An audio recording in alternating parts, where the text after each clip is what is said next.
네, 안녕하십니까 여러분. 이글스 에브리데이입니다. 영상 시청 앞서서 구독과 좋아요 한 번씩 부탁드리겠습니다.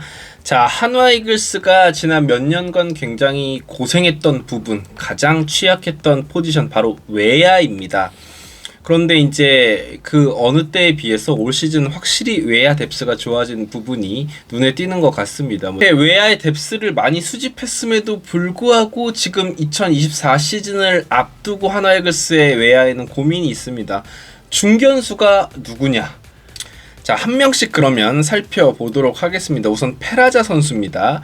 연습 경기와 시범 경기를 통해서 본 페라자의 수비력은 제가 생각할 때는 중견수 수비는 좀 불가능에 가깝다라는 의견이에요. 그래서 운동 능력도 굉장히 좋고 뭐 허슬 플레이도 좋습니다. 펜스가 막 바로 뒤에 있는데 막 뛰어서 잡고요.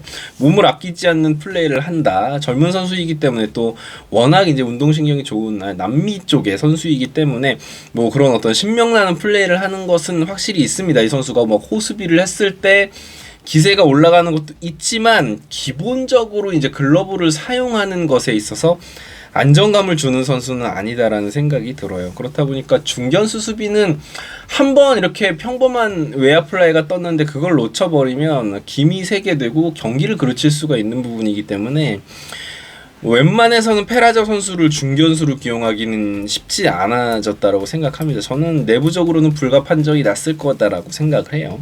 자, 그리고 정은원 선수 한번 살펴보도록 하겠습니다. 정은원 선수 같은 경우에는 중견수로 실제로 몇 차례 기용이 됐습니다. 몇 차례 기용이 되었는데 솔직히 말씀드리면 이 선수가 중견수 수비가 가능한지 아닌지에 대해서 가늠해 줄 수 있는 타구들이 거의 오질 않았어요. 어려운 타구라든지 뭐 중견수의 레인지를 살필 수 있는 타구들이 사실상 희한하게도 정은원 선수가 나갔을 때 잘 오지 않았습니다. 물론 정은원 선수가 중견수로 나갔던 시간 자체가 적기 때문에 그랬을 수도 있는데 모르겠습니다. 그래서 정은원 선수가 중견수가 가능한지 갸우뚱. 정은원 선수의 외야 수비는 뭐 김강민 선수가 이야기하기로는 정말 좋은 수준이다라고 이야기를 합니다. 이 선수가 내야 수비를 했던 선수이기 때문에 기본적으로 어떤 재능 자체는 수비에 대한 이해도 자체는 상당히 좋은 선수이기 때문에 이 정은원 선수가 중견수로 나가는 건 물론 시즌 초반에 당장은 힘들 수도 있지만 그런 시험 가동을 충분히 해볼 수 있는 부분이다라고 생각해요. 그리고 또 정은원 선수가 중견수로 나가면 그쪽으로 공이 잘 안 간다라는 건 오히려 정은원 선수를 중견수로 기용을 해야 하나라는 생각이 들 정도. 물론 이 부분은 농담이지만 말입니다. 자, 그리고 최인호 선수가 또 있는데 최인호 선수는 애초에 중견수로 생각할 수 있는 선수가 아니죠. 최인호 선수는 중견수 시도도 안 하고 있고 그냥 딱 할 수 있는 건 좌익수다라고 보시면 될 것 같습니다. 최인호 선수 같은 경우에는 어깨가 그렇게 좋지는 않습니다. 캐칭하는 부분에 있어서는 뭐 그렇게 큰 문제가 있지는 않은데 뭐 호수비를 기대할 수 있는 선수는 또 아니고요. 그러다 보니까 뭐 중견수는 당연히 뭐 도전할 생각도 지금은 없는 것 같고요. 임종찬 선수 지금 굉장히 핫한 선수죠. 한화 이글스에서 어떻게 보면 가장 핫한 선수인데 중견수 수비도 시험을 해봤습니다. 근데 외야 수비 자체가 나쁜 선수는 아니에요. 우익수 쪽에서도 수비가 그래도 준수한 선수고 워낙 어깨가 좋은 선수고 외야의 수비 경험이 그래도 좀 많은 선수입니다. 임종찬 선수가 뭐 신인 시절에도 그 다음 시즌에도 이 선수에 대한 기회를 굉장히 많이 부여를 했었기 때문에 외야 쪽에서 특히 1군 쪽에서 수비를 할 때 모습을 보면 본인 스스로도 자신감이 있는 모습이에요. 물론 지난번 류현진 선수 등판 경기에 뭐 어이없는 공을 시선을 잃긴 공의 위치를 잃어서 뭐 실수가 나오긴 했지만 뭐 그런 부분은 뭐 언제든지 나올 수 있고 노하우가 쌓이면 되는 부분이니까. 그런데 역설적이게도 그런 부분이 이제 정규 시즌에 나오게 되면 중견수 수비 위치에서 그런 실수들이 나와버리면 정말로 또 팀이 무너질 수가 있기 때문에 뭐 한 장면만 보고 이 선수의 수비력을 판단할 수는 없지만 사실 미더운 중견수는 아니다라는 생각이 또 듭니다.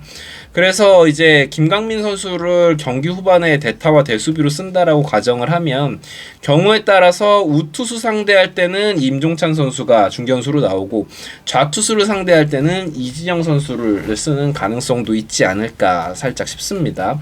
뭐 이 부분에 대해서는 이진영과의 플래툰 이야기인데 그건 이진영 선수를 소개하면서 또 해볼게요. 이진영 선수에 대한 이야기를 그럼 바로 넘어가 보도록 하죠.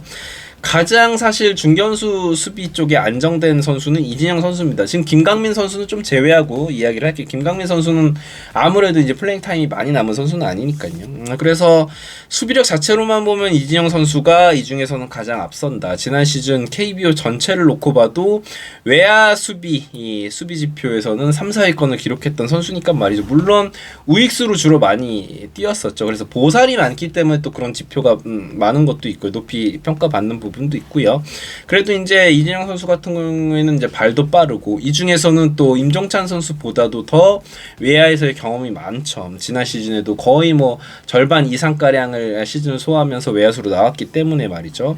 그래서 뭐 가끔 조금 너무 의욕이 넘치다 보니까 나오는 희한한 좀 보네드, 수비에서의 보네드가 나오기도 하는데 그래도 스피드도 좋고 송구도 굉장히 좋은 선수고 수비 능력은 가장 앞선 선수입니다. 다만 이제 이진영 선수는 안정적인 타격을 보여주는 선수가 아니다. 제가 여러 차례 말씀드렸지만 한화이글스 타선의 가장 큰 문제점은 삼진을 많이 당한 선수가 많았던 것이었거든요. 근데 이진영 선수가 들어와 버리면 또다시 삼진율이 굉장히 높아져 버리죠.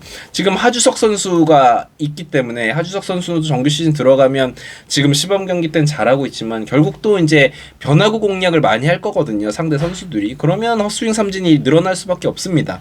그런데 이진영 선수까지 그 포지션을 차지해 버리면 9명의 타자 중에 뭐 2-3명 정도만 삼진을 많이 당해도 정말 좀 답답해지게 마련이거든요. 찬스에 이런 선수들이 붙어 있으면 주자를 진루시키지 못하는 경우가 생기고요. 그래서 물론 임종찬 선수도 삼진율이 높았던 선수이기는 하지만 결국은 임종찬과 이진영 이 좌우 타자들이 어떤 타석에서의 모습을 보여주느냐 또 수비에서의 어떤 성과를 보여주느냐에 따라서 정규 시즌이 진행이 된 이후에도 중견수 경쟁이 계속 치열하게 나올 것이다라는 생각이 듭니다. 어쨌건 지금 보여주는 퍼포먼스보다는 지금까지 보여줬던 스탯보다는 더 향상된 스탯을 보여줘야겠죠. 이 두 선수들이 두 선수뿐만 아니라 모든 외야의 선수들이 말이죠. 김강민 선수 이야기를 해보자면 참 든든한 어떻게 보면 지난 몇 년간보다 한화이글스 뎁스가 정말 좋아진 한화이글스이지만 여전히 불안 요소가 많습니다. 외야에 단 몇 이닝이라도 이렇게 맡아줄 수 있는 레전드급 빅맨 베테랑의 존재감 정말 크다라고 볼 수 있겠습니다. 그래서 김강민 선수가 있어주는 것만으로도 사실 상당히 든든하다라고 볼 수 있겠어요. 그래서 연습 경기, 시범 경기에서의 모습을 보면 배트 스피드는 확실히 느려졌습니다. 그래서 빠른 볼에 대처가 잘 안 되더라고요. 그러다 보니까 변화구 타이밍에도 잘 안 맞는 모습. 그래서 사실 김강민 선수에게 좀 좋은 타구의 질 그리고 평균 이상의 어떤 타율을 기대하기는 이제는 좀 힘들 것 같아요. 그래서 절대 풀타임으로 쓰긴 힘들 것 같고 수비가 굉장히 중요한 상황에서 안정적인 수비가 필요할 때 김강민 선수를 이제 쓰게 될 것 같은데 그리고 이제 경기 후반 대타 자원으로 한 방이 필요할 때 대타로 쓸 수 있겠죠. 그렇습니다. 그렇지만 이제 김강민 선수 같은 경우에는 후배들의 외야 수비 성장에 많은 이제 기여를 할 수 있는 선수고 본인 스스로도 그 부분에 되게 포커스를 두고 있는 것 같습니다. 그리고 후배들을 굉장히 잘 챙기는 선배로서 자리를 잡고 있는 것 같습니다. 자, 외야를 이렇게 살펴보니까 지난 시즌 사실 한화이글스의 중견수는 뭐 노수광 선수, 이원석 선수, 장진혁 선수, 권강민 선수 막 이렇게 이런 선수들이 맡았던 이제 중견수거든요. 근데 이제 완전히 새로운 얼굴들이 자리하고 있고 이제 분명히 지난 시즌의 퀄리티보다 외야수들의 퍼포먼스보다는 올 시즌 더 좋을 것이라고 저는 확신을 합니다. 그렇지만 보다 더 다른 팀들과의 비교했을 때 경쟁력을 갖추려면 확실한 중견수 수비 성장하는 선수가 있어야 된다는 부분 많은 팬분들도 동감하시리라 믿습니다. 그래서 지금 있는 선수들이 물론 이제 타격 쪽에서는 더 좋은 퍼포먼스를 보여주겠지만 수비에 있어서도 좀 더 발전해야 된다. 그래서 정규 시즌 초반에는 조금 머리를 잡게 하는 실수들이 나올 수도 있지만 우리 선수들이 결국은 결과적으로는 더 도약할 수 있고 성장할 수 있었으면 좋겠습니다. 그게 그 주인공이 중견수의 주인이 누가 되던지 말이죠. 여러분들의 생각은 어떠신지 또 댓글로 많이 남겨주시면 감사하겠습니다. 지금까지 이글스 에브리데이였고요. 구독과 좋아요 부탁드립니다. 감사합니다.